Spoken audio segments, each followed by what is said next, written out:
E às vezes eu sou conhecida por isso, porque eu vou de Não 0 a 1000 provoca numa muito, né, Ju? velocidade.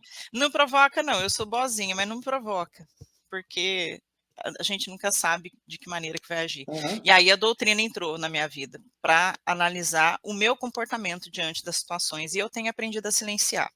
Só que a gente, ao dar essa outra face, eu preciso entender vários questionamentos. Por que que esse indivíduo está falando assim comigo?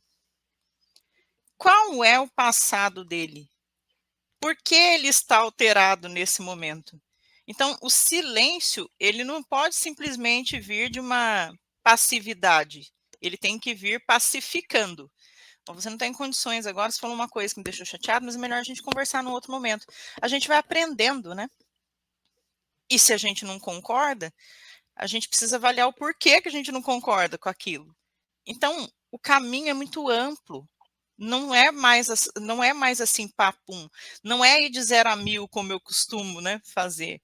E eu já melhorei bastante, viu, Lenilson, eu já, né, as pessoas veem: "Meu Deus, como que ela é bem-humorada, ela sempre tá brincando". Isso eu aprendi com a minha mãe, né, a vida pode não estar fácil, como não está fácil para ninguém. Independente do problema, seja de ordem financeira, emocional, afetiva, luto, seja o que for, todos nós estamos passando por dificuldades. O mundo muda constantemente e muitas vezes nós não temos a capacidade de acompanhar a velocidade que o mundo muda. E a vida ela não espera a gente assimilar. O que cabe refletir é: se o indivíduo fala para mim aquilo que me ofende, que me traz uma tristeza, uma angústia, eu preciso refletir sobre essa verdade, sobre essa opinião que ele está externando a minha pessoa. E se tiver um fundo de verdade, eu preciso criar necessidade de modificar isso. A vida traz para nós constantemente convites de mudança. Você falou, né, da minha aparência, eu nunca mudo, né? Eu sempre estou rejuvenescida. Eu acho que, é claro, né, a gente conta com o fator genético aí, mas conta com outros fatores também, de colocar uma certa leveza na perspectiva das soluções das coisas.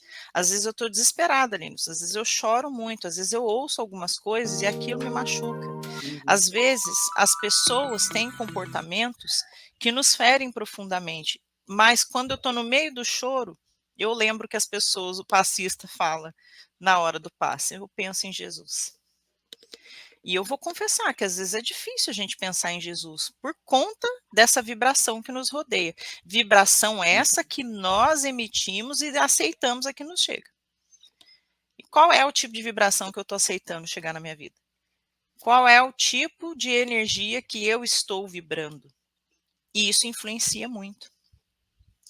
Então, o evangelho vem trazer para a gente que amar o inimigo não é ter por eles uma afeição que eu tenho por um grande amigo. Isso é impossível. E muitas vezes a gente coloca esse desafio de amar o inimigo tão distante porque a gente enxerga os questionamentos ao pé da letra. Eu não estou vendo profundamente aquela situação, eu estou vendo de maneira superficial. E não é isso que a gente tem reclamado tanto no mundo de hoje? Milhões de amigos, como diria Roberto Carlos, mas na verdade totalmente solitários, mesmo dentro de um relacionamento afetivo. Muitas vezes convivendo com inimigos, mesmo tendo constituído uma família com ele. Muitas vezes tendo como inimigos os nossos pais ou os nossos filhos, diante de perspectivas que foram surgindo com as demandas da vida e muitas vezes nós negligenciamos lá atrás, não tratamos disso.